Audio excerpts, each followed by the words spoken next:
श्रीमहागणाधिपतये नमः।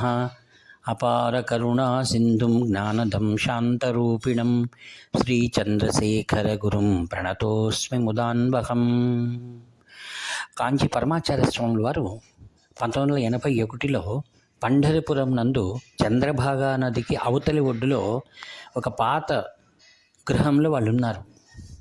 ఆ సందర్భంలో ఉత్తర హిందూస్థానం నుంచి ఒక గొప్ప శ్రీమంతుడు ఆయన స్వామివారి దర్శనానికి వచ్చి పంఢరపురంలో ఒక 10 కేజీల నేతి డబ్బా స్వామివారి ముందు ఫలపుష్పాదులతో సమర్పించి నమస్కారం చేసుకున్నారు.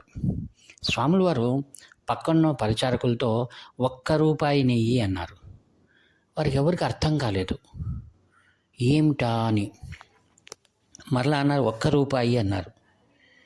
ఆ తర్వాత వారికి అర్థం కాక రాజస్థాన్ ఆయన్ని అడిగారు, ఏంటో శ్రీవారు 1 రూపాయి అంటున్నారు, మేమంతా 1 రూపాయి వెతుకుతున్నామంటే అప్పుడు ఆయన చెప్పారు, స్వాముల వారు చెప్పేది నిజమే, నేను రాజస్థాన్లో నుంచి వచ్చాను, మా అమ్మాయికి ఆరోగ్యం బాగలేనందువల్ల నేను ఎంతో వ్యథపడ్డాను.